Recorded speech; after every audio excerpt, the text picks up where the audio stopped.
ఒక శంకరాచార్యుల వారి స్తోత్రాల్లో సుబ్రహ్మణ్య భుజంగ స్తోత్రం ఉంది. దాంట్లో ఒక అద్భుతమైనటువంటి, అది మాకు చాలా ఇష్టం, ఒక శ్లోకం అక్కడ ఉంది. ఏమిటంటే శంకరాచార్యుల వారు సుబ్రహ్మణ్య స్వామి యొక్క ఆ 6 ముఖాల్ని ఎలా వర్ణించాలి అనేటటువంటి విషయాన్ని చూపిస్తూ, దీనికి ఈ 6 ముఖాలకి దేన్ని ఉపమానంగా చెప్పాలి అనే ఆలోచన చేస్తూ ఒక మాట అంటారు.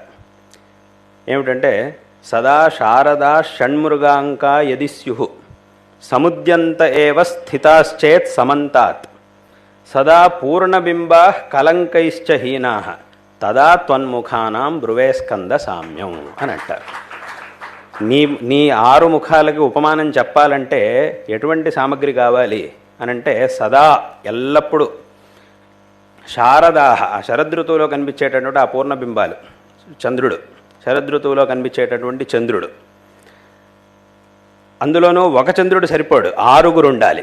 సదా శారదాహ షణ్మృగాంక, షట్ 6 పూర్ణ చంద్రులు కనపడాలి.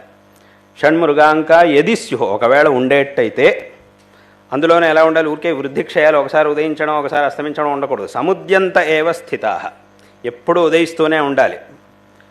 స్థితాశ్చేత్ సమంతాత్ సదా పూర్ణబింబ, అందులోనూ వృద్ధిక్షయాలు ఉండకూడదు, ఎప్పుడు కూడా పూర్ణబింబంగానే ఉండాలి. కలంకైశ్చహీన, కళంకం కూడా నీ దగ్గర, చంద్రుడి దగ్గర కళంకం ఉంది, ఇప్పుడు మనం చూసే చంద్రుడి దగ్గర కళంకం ఉంది, ఆ చంద్రుడి దగ్గర ఉదయాస్తమయాలు ఉన్నాయి, వృద్ధిక్షయాలు ఉన్నాయి, కళంకం ఉంది, ఒకడే ఉన్నాడు, సంఖ్య కూడా ఎక్కువగా లేదు, ఒకే సంఖ్య ఉండేది మనకి.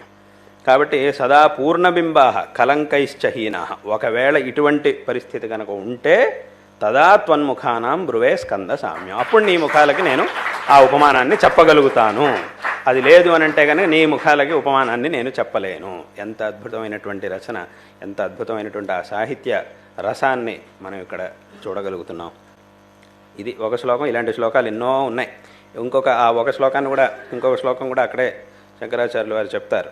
అంటే ఆ శ్లోకం వింటున్నప్పుడు ఆ అర్థాన్ని అనుసంధానం చేసుకుంటుంటే ఆ దృశ్యం మన కళ్ళ ముందు కనబడుతుంది. అటువంటి ఒక అద్భుతమైనటువంటి శ్లోకం కూడా ఉంది.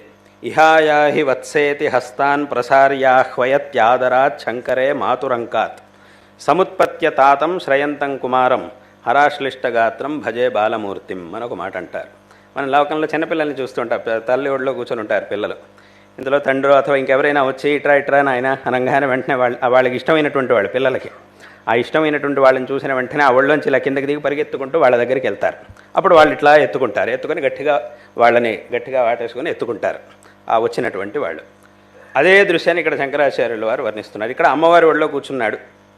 అప్పుడు ఈశ్వరుడు వచ్చి అంటున్నాడు, ఇహ ఆయాహి వత్స ఇట్రా నా దగ్గరికి రా అంటున్నాడు. ఈశ్వరుడు వచ్చి ఇహాయాహి వత్సేతి హస్తాన్ ప్రసార్య, ఈశ్వరుడు ఇలా వచ్చే రా దగ్గర రా అంటున్నాడు. హస్తాన్ ప్రసార్య ఆహ్వయతి ఆదరాత్ శంకరే మాతురంకాత్, అప్పుడు ఆహ్వయతి శంకరే మాతురంకాత్, అప్పుడు ఆ తల్లి యొక్క తొడమించి ఒళ్ళోంచి ఇలా కిందకి దిగి ఆయన పరిగెత్తుకుంటూ ఇలా వచ్చి ఈశ్వరుడి దగ్గరికి వచ్చాడు అని. కాబట్టి అక్కడ ఆహ్వయతి శంకరే మాతురంకాత్ సముత్పత్య తాతం, సముత్పత్య వెంటనే అక్కడి నుంచి కిందకి దిగి తండ్రిని చూసిన వెంటనే అక్కడి నుంచి ఒకసారి ఇలా కిందకి దూకి తాతం శ్రయంతం కుమారం, ఆ తండ్రి దగ్గరికి పరిగెత్తుకుంటూ వెళ్ళి తండ్రి దగ్గరికి వెళ్ళాడు. అప్పుడు ఆయన శివుడు వెంటనే ఆయన ఇలా ఎత్తుకుని గట్టిగా కావిలించుకున్నాడు. హరాశ్లిష్ట గాత్రం భజే బాలమూర్తిం అని ఆ ఒక శ్లోకం. ఇది ఆ సుబ్రహ్మణ్య భుజంగంలో ఉండేటటువంటి దాంట్లోనూ విశేషంగా శంకర భగవత్పాదాచార్యుల వారు, మా సనాతన ధర్మోద్ధారకులు పరమేశ్వర అవతారులైనటువంటి శంకర భగవత్పాదాచార్యుల వారు ఎన్నో అద్భుతమైనటువంటి స్తోత్రాల్ని రచించారు. ఒకవైపు గంభీరమైనటువంటి శాస్త్రాలు, ఇక్కడ మూడు సముద్రాలు లాంటివి అని చెప్పాం. వేదాలు, శాస్త్రాలు, సాహిత్యం, ఈ కూడా 3 సముద్రాలు. శంకరాచార్యుల వారు అన్ని సముద్రాల్లోనూ ఒకేసారి ఈదుతూ ఉంటారు, అన్ని సముద్రాల్లోనూ.